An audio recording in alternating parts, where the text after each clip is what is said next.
I'm Katina Horton, the Love and Freedom Toxic Relationship Recovery Coach. And I've got another message for you today. And today's message is entitled Six Things That Happens When You're Surrounded by Narcissistic Haters. That's right.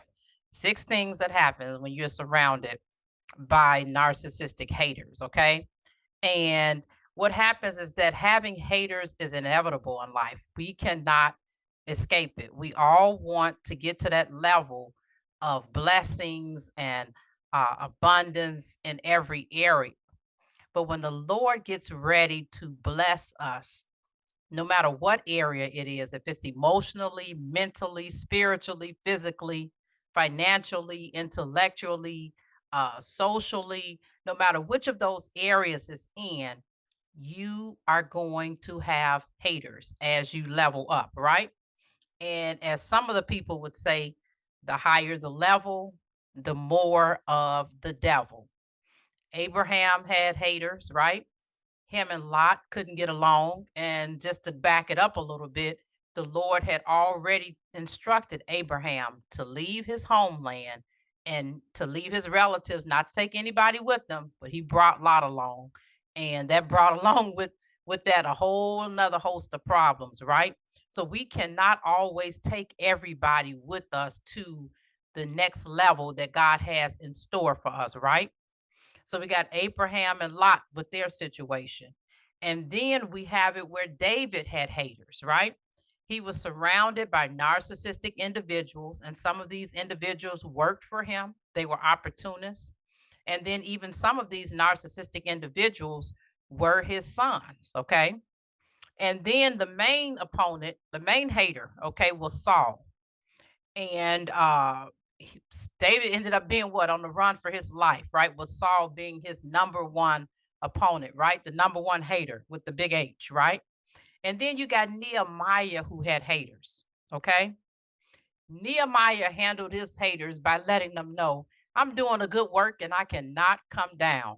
So it's like, in other words, you can do whatever you want to do. I'm not coming down here from this wall to take care of this foolishness you guys got going on. I'm not doing it. And they wanted him to meet them in the plain of oh no. And that gives you an idea. So whenever someone is like, let's meet up in the plain of oh no, your response should be what? Oh no. Okay. And then we got Isaac, Abraham's son. He had haters, right? And Abimelech was one of them. Abimelech was his hater. And then Abimelech's two right hand men were his haters. And then you had a lot of the Philistines in that area that were his haters, right? And so, like I said, we cannot avoid it. We cannot avoid the haters as we are reclaiming our power, soul, and identity so that we will know we are enough. And then we cannot avoid the haters as we're reclaiming our business's power, soul, and identity so that we will know that we're enough. And so what I want to do right now before I go over these six things that happens when you're surrounded by narcissistic haters, I want to read directly from the scriptures. And I'm going to be reading from Genesis, the 26th chapter. I'm going to start reading that right now just so you guys can get an idea of what went down. Okay, so we're starting with the 12th verse. It says, Isaac sowed seed in that land, and in that year he reaped 100 times what was sown. The Lord blessed him, and the man became rich and kept getting richer until he was very wealthy. That's something, right? They say he kept getting rich. He had flocks of sheep, herds of cattle, and many slaves, and the Philistines were envious of him. Philistines stopped up all the wells that his father's servants had dug in the days of his father, Abraham, filling them with dirt. And Abimelech said to Isaac, leave us, for you're too much. Leave us, for you are much too powerful for us. So Isaac left there, camped in the Gerar Valley, and lived there. Isaac reopened the wells that had been dug in the days of his father Abraham and that the Philistines had stopped up after Abraham died. He gave them the same names his father had given them. Then Isaac's servants dug in the valley and found a well of springs water there. But the herdsmen of Gerar quarreled with Isaac's herdsmen and said, "The water is ours." So he named the well Esek because they argued with him. Then they dug another well and quarreled over that one also. So he named it Sitnah. He moved from there and dug another. Okay, so we at the third well, right? And they did not quarrel over it. He named it Rehoboth and said, "For now the Lord has made space for us, and we will be fruitful in the land." From there he went up to Beersheba, and the Lord appeared to him that night and said, "I am the God of your father Abraham. Do not be afraid, for I am with you. I will bless you and multiply your offspring because of my servant Abraham." So God was giving him reassurance at this point, right? So he built an altar there, called on the name of the Lord, and pitched his tent there. Isaac's servants also dug a well there. Now, here we go, right? And whenever the scripture verses start off with the word now, you know it's a little bit of drama or some messiness involved in it. It says, "Now Abimelech came to him from Gerar with Ahuzah his advisor and Phicol the commander of his army. Isaac said to them, 'Why have you come to me? You hated me and sent me away from you.'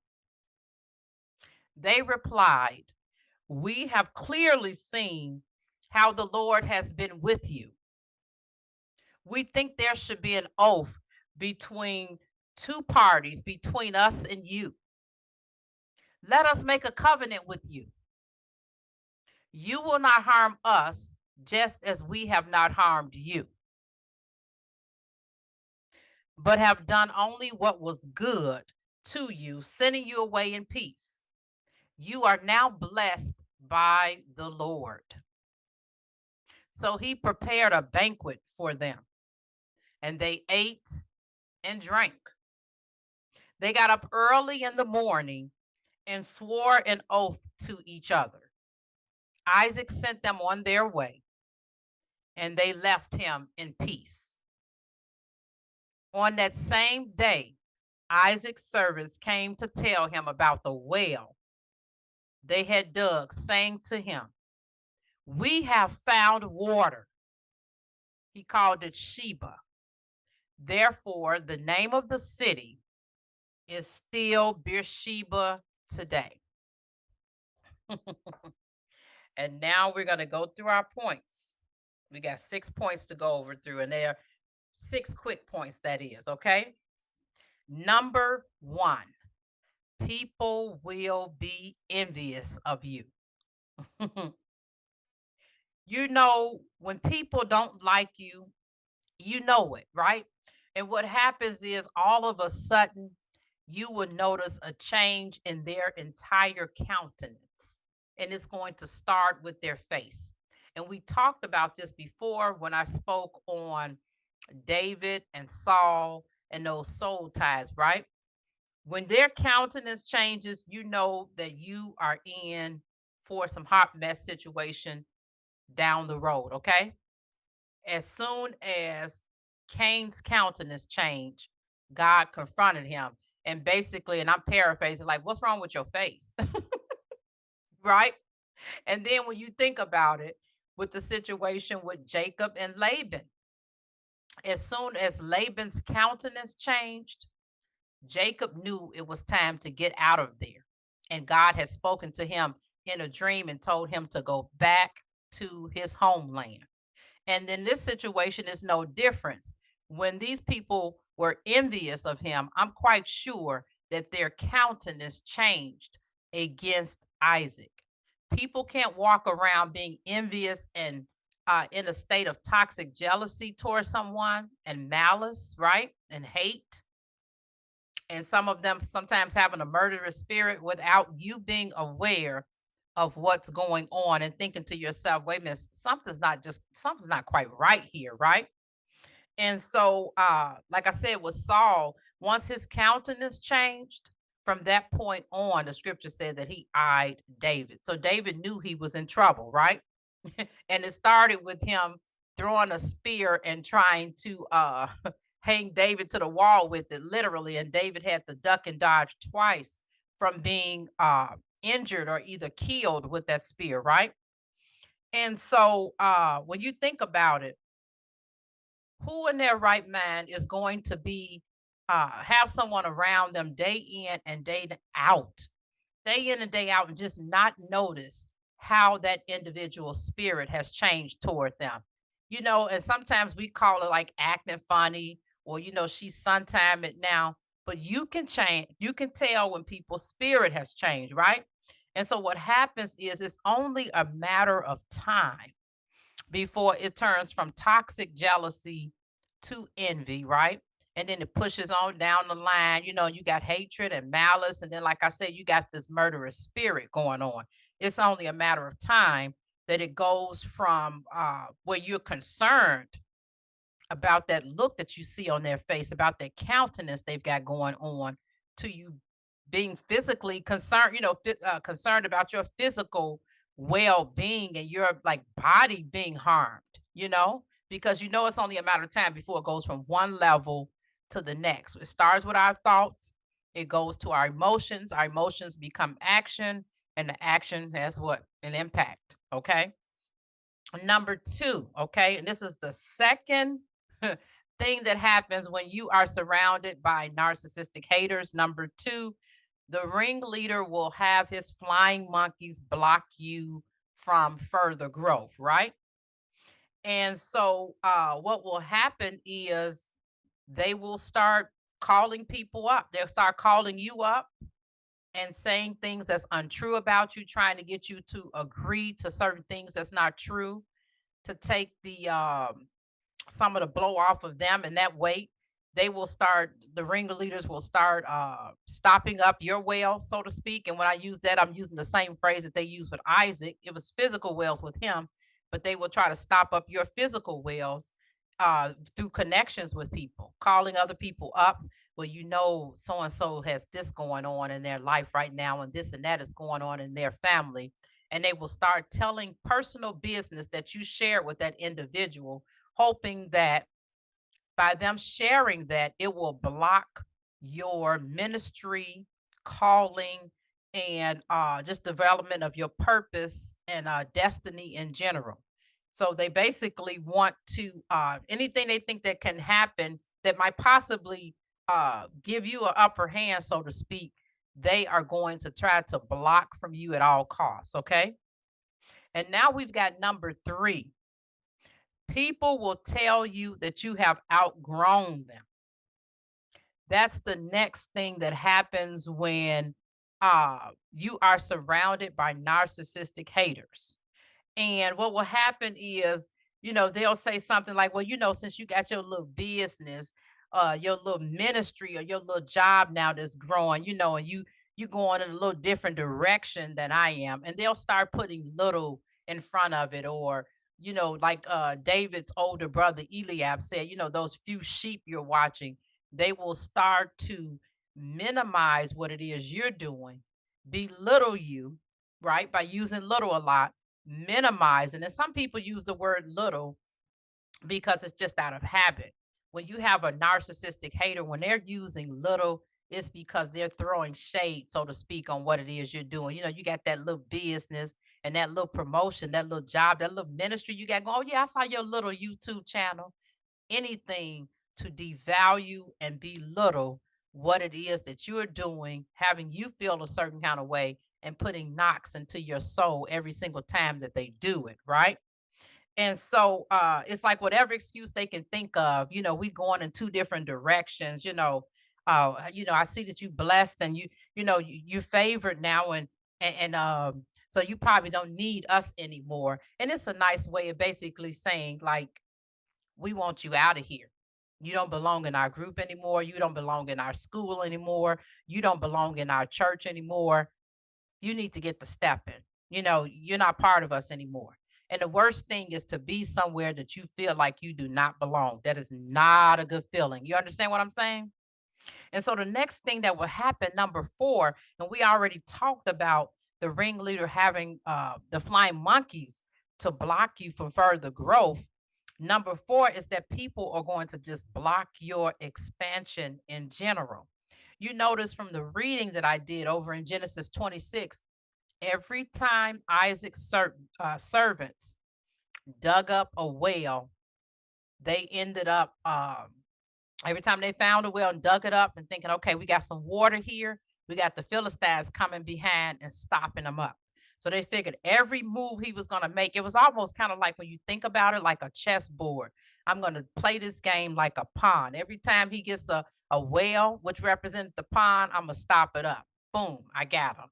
Boom, I got him. Boom, I got him. Boom, I got him. Boom, I got him. To the point where they're just like, we got to get out of this area. You see what I'm saying? But they needed water. They needed water for survival. Abraham had already purchased some of those wells, and he had already talked to Abimelech about this. So it wasn't like this was not public knowledge. They didn't care, right? And so all of a sudden, of course, the people, I'm quite sure Abimelech had amnesia, the people got amnesia, and they didn't remember that, right? And of course, even if they remembered, they just didn't care. They wanted to stop his wealth, they wanted to stop his purpose, they wanted to cease the blessings, they wanted to stop the favor, they wanted to stop the productivity, they wanted that good work to come down, right? As Nehemiah said, I'm doing a good work, I can't come down. They wanted to stop all of it. But what we fail to realize, when there are narcissistic haters, right? If we go around hating on people and trying to stop it, we eventually going to get worn down and tired, because we cannot stop what it is that God is moving forward. Okay. No matter how much we try to block people from doing what it is that we want them to do, or vice versa, somebody else trying to block us, whatever God has our name on is going to come to fruition in his timing, in his way, right? And in whatever place he's got, which is your destiny, right? Okay, so then we got number five. God reminds you of his faithfulness. Okay, and he had to stop and remind Isaac of his faithfulness, because after a while, when you see people constantly smearing your name, blocking you from doing things, calling people up, spreading lies and rumors about you, telling your personal business in order to try to get them to stop you from being able to do something. Well, this person, they don't really qualify to be in ministry anyway, because they're divorced, they're single, they got 4 or 5 kids, by, and each of them got a different baby daddy. Anything to stop the work of God, right? So God encouraged him. It says, and the Lord appeared to him that night. And I'm reading from the 23rd and 24th verses of Genesis 26. I am the God of your father Abraham. Do not be afraid, for I am with you. I will bless you and multiply your offspring because of my servant Abraham. So he was reminding Isaac, like, I made this covenant with your father, okay? I made it with your daddy, and I'm coming to follow through with that covenant. I don't care what it looks like. I'm following through, okay? This is the great I am reminding Isaac of this covenant, right? And so it's hard when you're going through, you're trying to get things in order for your business, you're trying to get things in order for your ministry, and then people keep coming along and stopping up your wells, doing smear campaigns, and instigating situations with other people, calling people up, telling them all kind of lies and all kind of mess about you just to keep stuff going, right? And we know we got to get to the point where we got to get it in our heads. There's nothing I can do about this, right? We are operating on love and freedom. Remember, that's God's operating system, right? Love, that operating system of love and freedom means that we do not control people, right? They have free will. We love them. And in that love, built in is boundaries. And it also means that we cannot control them, right? And in that, we can only have self control, right? And then when we operate in love and freedom, we understand the best thing that we can do is to control ourselves, to keep praying and allowing God to handle the situation. Because as soon as we get in the way, we make things messier than they already are, right? We use prayer as a weapon for God to move and change, but we got to get out of the way and stop trying to control, fix, right? Manipulate the situation and let God do his work. People are going to be people, they're going to be who they are, right? And we have to allow them that freedom. God can interrupt those plans that they have, right? He can make them sit at the table with you, right? Like David said, in the presence of mine enemies, right? Y'all know thou anointest my head with oil and my cup runneth over. So we can make people, God can make people be at peace with us. He can make our enemies do things for us and they don't even know why it is that they're doing it, right? And so, and that's even if it's for 5 or 10 minutes at a time to be good or be nice until his work is completed. You see so many times in scripture where you had the Lord to intervene, even if it was blinding people for whatever length of time in order to get the Lord's work done. God can work it out. It's best for us to keep praying and allow God to keep moving, right? And then that brings us to number 6. The sixth thing that happens when you have um you're surrounded by narcissistic haters. Number six is that they create an oath with gaslighting involved. Okay. They create an oath that's based upon gaslighting. Okay. And so what happens is what they will do is they will call you or come over to you and they know they've done you wrong, first of all. Okay. That's obvious. That's there's no mystery there. They've done you wrong, but they want to kind of clean it up a little bit, right? It's like, I know God is doing this is how they pretty much clean it up. I know God's doing, big things in your life. You got your little business, your little ministry and your little purpose. You are walking in your little purpose. You got your little money coming in from that little job and your little promotion, and I hope there's no animosity between us, right? And so Abimelech and his right hand men had the nerve to follow Isaac, right? And to say that they had not tried to harm him in any way, and vice versa. They knew what they'd done, right? And if they didn't, they would have never followed him over to Beersheba, right? To make sure that they were good. Because a lot of times that's what the person say. They'll probably, I just want to make sure we good. Me and you, we good. Me and you, we good. Me and you, we good. Knowing that right? It was them with what they were doing. They just want to make sure to make it seem like nothing ever happened, nothing took place. They want to gaslight you, right? And want you to be like, yeah, we good, we good. And of course, you and them are good because you like, I'm not getting back involved with you again. You see what I'm saying? But it's like the whole premise behind of him saying we never harmed you when he knows what his men did. He knew what they did with the whales because he probably told them to do it and was behind it, right? When you in charge of something, you find out whether governing over something, you find out what is going on in no time. And it was no different back in biblical times. It was no different then. The culture was different, right? So you find out about what is going on, right? And so, like I said, Abimelech was really trying to cover himself up because when Abraham lied about Sarah being his wife, and said that she was his sister. Then the Lord came to Abimelech in a dream, and Abimelech's like, well, what you got going on here? You see what I'm saying? Like, do you know this harm that was going to come upon us and my family and whatnot? So Abimelech was familiar with God, right? Because he'd already come to him in a dream. So he had to make sure that he was going to be okay. That's why he came to Isaac and lying and saying, gaslighting, saying he didn't do any harm because he did. He had his men to do harm, right? And so he wanted to make sure, like, because I hope, in other words, like, I hope your God is not going to do anything to me.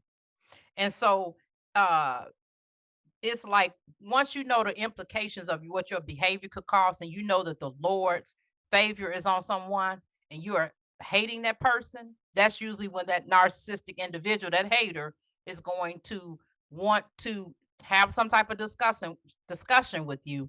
Make sure you guys are straight, so to speak. And then they know that they can go on, right? That they don't have to feel like, okay, I need to be watching my back. Maybe God is going to do something because I know the Lord is with them, type of thing. Even Saul. had a certain fear on him because he knew that the Lord was with David and it was nothing he could do. And you would think that that would have backed him off of David. No, it drove him even more. It was a driver, right? He was driven even more by his insecurity, right? That seed of insecurity and that seed of rejection was driving him after David, right? And so, like I said, it was no mystery here. The guys were stopping up the wells. Abimelech knew about it. And then he had to go cover himself and make sure that God wasn't going to do anything to him by going to Isaac and presenting the situation, right? The scriptures already said the Philistines were envious of him, right? And so Abimelech probably figured, okay, if I have my men to do it, I'm good. And then he probably thought about it again. It's like, okay, wait a minute. I remember what happened last time, right? With his father, Abraham. Okay. And so what happens is that uh when we go do something that's not right and we're hating on people, and then we try to go clean it up, we keep forgetting God knows all the details of it, right? We can hide from that other person, we can try to gaslight them or whatever. God knows all the details of it, right? People will convince themselves of whatever lie they possibly can. And then they will want you to agree with them in this mess, like this guy did. And but that's on them, that's not on you. And then notice how Isaac sent them on their way. He didn't say, let's continue to be friends. Let's continue this relationship.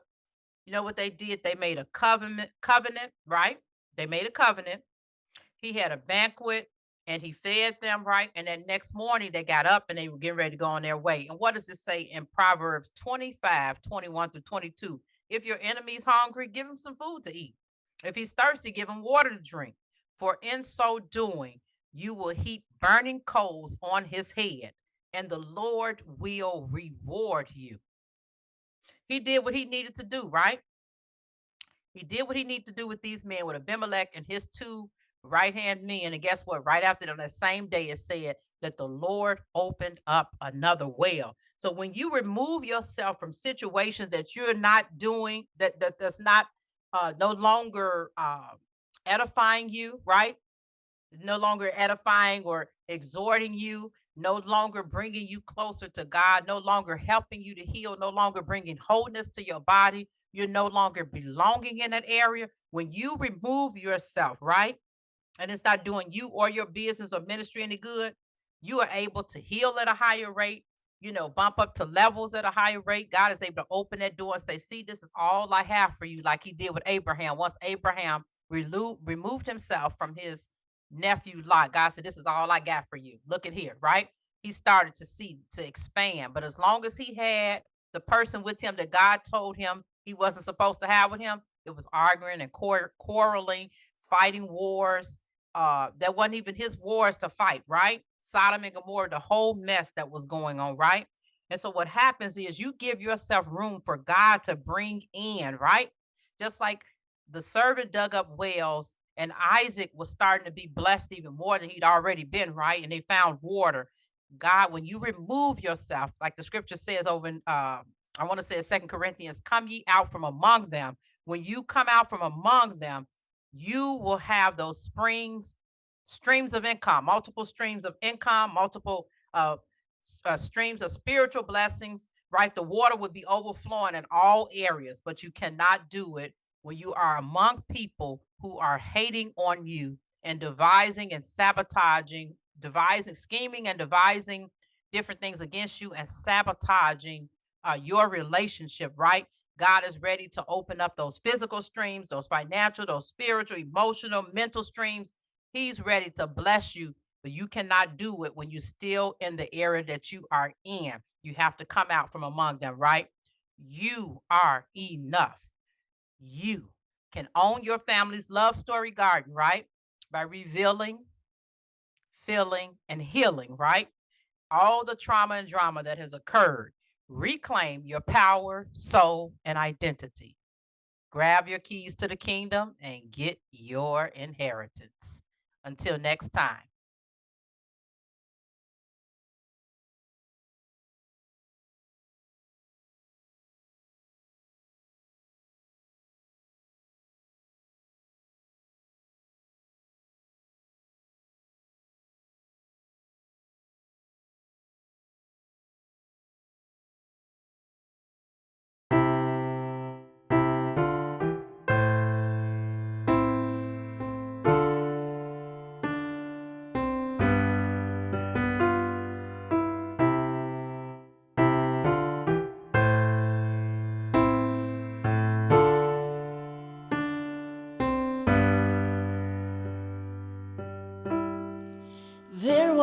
was a son. He was devoured by earth. There was a God. They call him the Father. And there was a means to make a valley with grace out of this hole that I've dug for me. He made a valley of grace where things would change, and maybe they'd take up the cross high again. The valley of grace was never the same after he had died.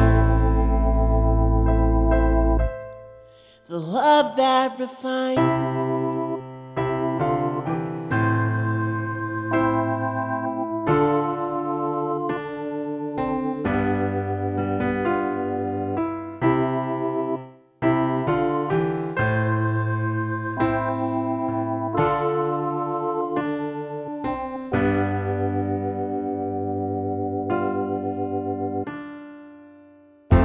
There's no sense in trying to do it on my own.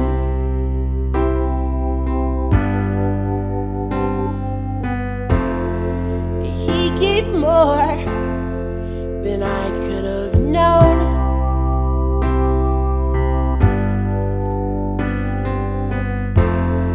He turned those valleys into places to learn, instead of burn and perish away.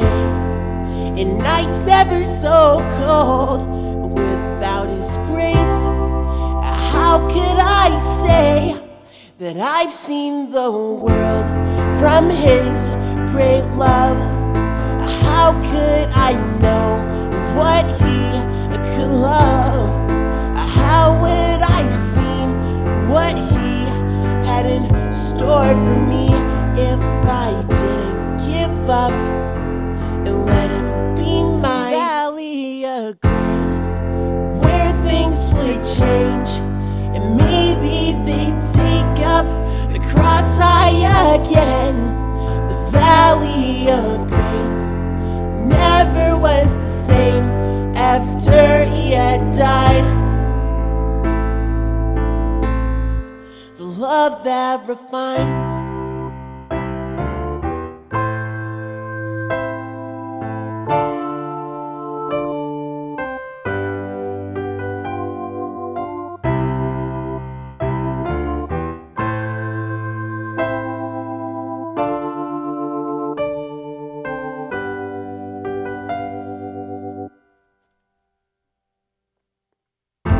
So much I wish I could give back, but I'm not intact to be sharing all of that. You took the price to give me that life, and now it's never gonna fade away. When I see I need more of him, he whispers the sweetest of mercies upon my ears, and I won't go back the way it was again, again, again, and now a valley of grace where things would change. I've seen the lights of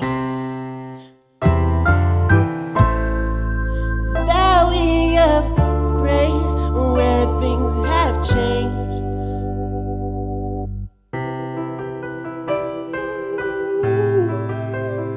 Oh, I've seen so much for me.